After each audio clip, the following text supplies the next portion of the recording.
Hello，大家好，我係 Justin，歡迎返到嚟失眠占卜呢個 podcast。今集同大家講下流年運程。咁我哋進入新嘅一年啦。咁每年好多呢啲時候呢，大家都總會去睇流年運程嘅。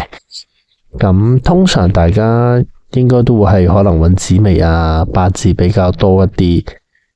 咁其實我自己都有用牌嚟去睇流年運程。咁就主要用法國嘅 Belin Oracle 同埋塔羅牌，咁有啲特殊嘅牌陣呢，係專係用嚟睇一整年嘅運程嘅。而今日就同大家分享下，其實兩種方法呢有啲咩區別。咁而其實塔羅牌或者卡牌類占卜同埋算命類，譬如紫微八字去睇流年運程或者預測咧，其實係 based on 兩個唔同嘅觀點角度。簡單啲嚟講咧，命盤就係睇出生嘅你，牌類占卜咧就係睇依家嘅你。出生嘅你嘅意思咧，就係因為係用你嘅出生年月日時分，同埋你嘅地點啦，你去睇嘅。咁所以你每一年係點樣呢？基本上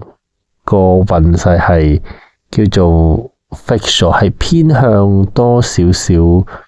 命定論比較多一啲嘅。因為你條命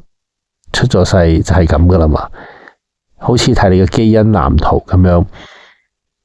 譬如你今年算同你出年後年算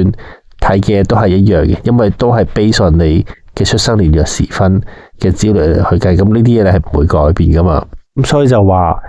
算命類占卜咧係睇出生嘅你，咁而塔羅牌啊、卡牌類嘅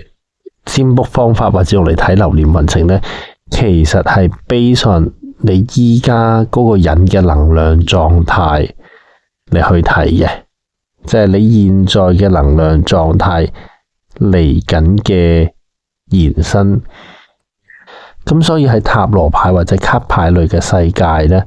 你自己嘅掌控嘅範圍咧係比較多一啲嘅。尤其是如果以塔羅牌作為一個修煉工具咧，好多時係幫助我哋去發掘我哋嘅內在，去專注我哋自己嘅意識啦、諗法啦。透過改變你呢啲嘅意識嘅諗法，或者去當你做決定、做選擇嘅時候，盡量揀一個係合適你自己做嘅選擇，嚟去影響你之後嘅結果嘅。咁所以喺塔羅牌嘅世界咧，就相對冇咁重嘅命定論喺度，佢主要係因果論多嘅。咁但係大家聽到呢度就可能會諗，依家係咪兩樣嘢有 conflict 咧？咁樣，咁其實就唔係，我自己覺得係互補。點解我話覺得唔會有 conflict 咧？就係算命類睇命盤嘅，佢係按你嘅出生年月日時分計咗你嗰個能量走勢，幾時可能邊類型嘅運程好啲，邊類型嘅運程差啲咁樣。咁係呢個按你原本嘅一種做法嚟。咁打個比喻，譬如好似你知道嚟緊會落雨，幾時會好天，咁塔羅牌就係話到俾你聽，你嚟緊有咩事情，你就可以去點樣去改變，例如可能擔遮或者帶雨褸咁樣，都係會向一啲行為上面會俾到一啲建議俾你嘅。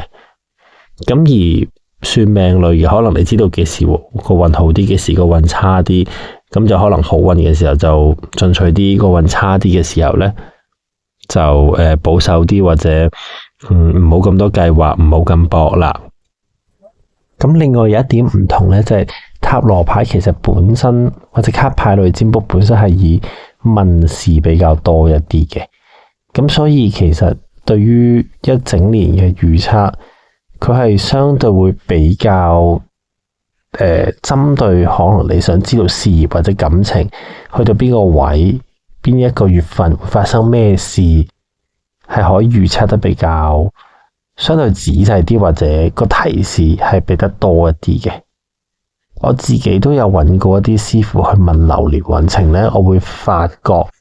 佢如果用紫微或者八字，佢通常都會係講你幾時運程好啲，幾時運程差啲，可能有貴人幫，咁就算，佢就相對冇咁 detail 嘅。我覺得同嗰個預測工具本身個性質有關係，因為如果牌類嘅占卜呢，如果真係要分析好深層咁樣分析，我可以逐個月嘅事業運再抽，感情運再抽咁樣。咁但係如果你睇八字或者紫微嘅話咧，你就好難，相對比較難啲去睇晒嗰個月嘅愛情係點，事業係點，有啲咩事，有冇啲咩意外嘅變化。以我嘅理解或者我嘅作為一個客戶經驗咧，就比較冇見過紫微或者八字有人咁樣去做過。咁可能坊間有其他師傅有都唔出奇，但係好似應該唔係一個popular 嘅做法嚟嘅。咁所以我有啲客其實有時會揾翻我占咧，係因為我預測佢哋過去某一啲嘅事情中咗，或者譬如佢問，即係早一兩年佢問流年運程嘅時候，就想知道我啲咩計劃，想知道幾時會做會比較好，或者得定唔得咁樣，跟 end up 出嚟個結果都係準，同埋佢哋可以好針對住嗰樣嘢嚟去問到佢想要嘅嘢。咁所以後尾我就發覺，咦，其實原來用卡牌嚟去做流年其實都 OK 嘅喎，因為其實我係23年定24年嘅時候咧，就已經有開始幫人哋用塔羅加埋 Belian Oracle 嚟去睇流年運程。咁我都冇話好特別大推，因為其實咧做一次都要成個幾鐘，同埋都幾花精神。咁所以其實今年咧喺我真係正式出個廣告嘅時候咧，其實我已經有啲過往嘅舊客有再主動揾翻我約定我做睇流年運程。咁而我之前咧都有客人有問過一個問題，就係話咦，平時牌睇占卜嘅時間唔係比較短啲嘅咩？咁都可以睇得咁長噶咁樣。咁其實有啲卡牌有一啲特殊嘅牌陣咧，專係 for 一整年嘅。咁嗰啲我 so far 實戰經驗嚟講，我覺得都幾滿意。而我覺得對於嗰個準確度變數影響咧，其實我覺得係睇嗰個人嘅。咩叫做睇嗰個人咧？其實咧，我哋睇八字、紫微嗰類算命方式嘅術數啦，都係會睇到你嗰個人嗰個 pattern，或者你天生係點樣。咁而我有提過話塔羅牌睇現在的你係點樣。咁所以其實係有你自己個人為嘅修煉嘅改變，同埋可以後天嘅努力嘅。即係打個比喻，我哋即係1年365日，或者呢個世界咁多人口，其實總會係有人同年同月同日生噶嘛。咁但係佢哋個經歷係唔會完全一樣，即係每個人嗰個人生都有佢自己獨特嗰個人生。可能某一啲高高低低嘅位，大家會接近，但係你會發生嘅事係冇可能會完全一樣嘅。中間因為牽涉到一啲人嘅變數，而我自己覺得最大變數嘅影響呢，就係其實睇嗰個人有冇自我覺察或者自我成長嘅能力。即係打個比喻，可能上咗年紀嗰啲中年以上，或者可能學歷教育程度比較低嘅，生活比較簡單嘅，佢可能日復一日都係慣咗咁嘅生活呢，相對嚟講呢，佢係比較易啲預測嘅。咁但係假如一個人係極善或者極惡，或者可能佢本身有修煉有打坐，可能有花時間去處理自我啲童年創傷，不斷個人去提升自己嘅成長。咁我覺得相對嚟講咧，呢啲人係比較難預測啲，因為佢有呢個意識去觀照去反映自己嘅內心，從而去成長去變化，係就會難啲嘅，我覺得。但係我普遍發現，其實即係我接觸到一般嘅客咧，其實唔係真係有好多人會花時間去做呢一樣嘢。咁所以喺咁嘅情況之下咧，佢哋嘅嘢係會占得比較準，或者同我哋原本嗰個命盤呢，就應該唔會差太遠嘅。喺中國古代有一個好出名嘅故事啦，叫做叫《了凡四訓》啦，係一個家訓一本書。佢嗰個故事其實大家上網都揾到好多人去講嘅，咁我就唔太詳細去講。大概嘅意思就係一個人原本俾人批命批到佢幾多歲就會死，幾多歲就會點咁樣。咁後尾呢，佢就透過啲行善積德啊、懺悔啊、持咒呢啲嘅方法呢，嚟去改變咗自己嘅命運，令到佢自己嘅命運嘅軌跡呢，同個命盤呢就有唔同啦。咁同埋另一點呢，就係古代嘅人其實生活比較簡單，模式冇咁多。唔好話古代，就算講緊80-90年代嘅香港呢，其實30歲以上嘅人基本上有90%半都係已經係結咗婚㗎啦。或者你可以想象到80-90年代嘅香港，即係來來去去可能都係嗰幾種人，即係社會上面存在嘅，唔會好似依家咁我哋咁大嘅差別。更加唔好講話占卜發明，即係占卜算命發明嘅古代，其實啲人生活仲加簡單，冇我哋依家咁多變化。所以相對嚟講，我哋依家呢個年代呢係比較複雜咗，你可以話難預測咗，但係同時我哋其實可以自己掌控自己嘅生命嘅運程呢嘅能力同埋資源其實係多咗，但係大家會唔會去 take 呢個 action， 或者會唔會有呢種自我覺察嘅成長就另一回事啦。我成日都會用一個例子，就係大家要想減肥身材好，其實咪就係跑步、做運動、做 gym 同埋飲食健康，其實就得噶啦。呢樣嘢大家都知嘅，但係咪個個都做到呢？又唔係個個都做到。所以有時我會覺得有啲人話覺得我自己控制自己嘅命運啊，咁樣信自己啊。道理上係嘅，但係咧做唔做到呢？就另一回事。如果真係咁易，即係 even 就算減肥做運動都唔係咁多人可以好自律去做得到。所以如果我覺得你話好自律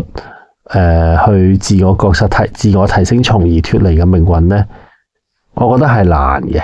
即係你做運動，你都仲係的起心肝，只需要去做就 OK。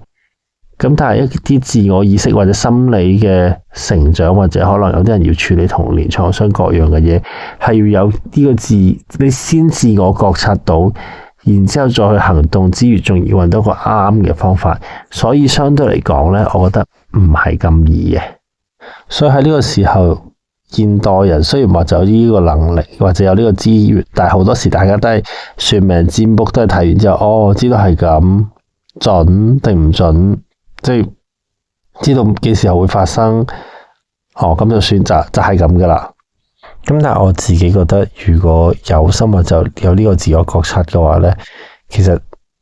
紫微八字命盤占星定係塔羅牌或者其他卡牌占卜，其實都係幫助大家更加了解自己嗰個狀況，然後再做出一個啱自己嘅決策方向，或者應該知道點樣嚟去做，先至係對自己最好嘅。咁所以如果大家有興趣嘅話，不妨都可以試下用卡牌類占卜嚟去睇流年運程嘅。咁雖然我有做呢個服務啦，咁但係我覺得大家都可以嘗試唔同占卜師，或者可能算命類嘅又睇一睇，用卡牌類占卜嘅又睇一睇，咁樣 combine 埋呢，我覺得係就應該就會比較全面一啲㗎啦。咁但係如果用卡牌類就有個好處，就係你譬如想知道我出年幾時拍拖，或者譬如我幾時轉工係最好，或者我會點樣搵到份工，一啲比較具體好針對性嘅預測呢，就可以指明叫個占卜師嚟去抽牌睇呢樣嘢。呢個我亦都係覺得卡牌類嘅占卜嘅其中一個幾好嘅地方嚟嘅，即係我想知嗰樣嘢嘅時候，我可以針對性地去抽牌去問嗰一個問題。咁我自己都有啲客咧，除咗揾我占之後，佢哋都會另外揾人再去算命嚟去參考。但係其實無論邊一種方法都一定係有佢嘅長處短處，最緊要大家揾到一個啱自己或者滿足到你自己需求嘅方法，因為每個人嗰個生活狀態都會有所不同嘅。咁我哋今日時間咧就到呢度啦。咁大家聽完呢集 podcast 咧，如果中意嘅話，麻煩喺個 IG 俾個 like 俾我，咁我當一個多少少動力，同大家分享多啲呢方面嘅知識。Thank you，拜拜。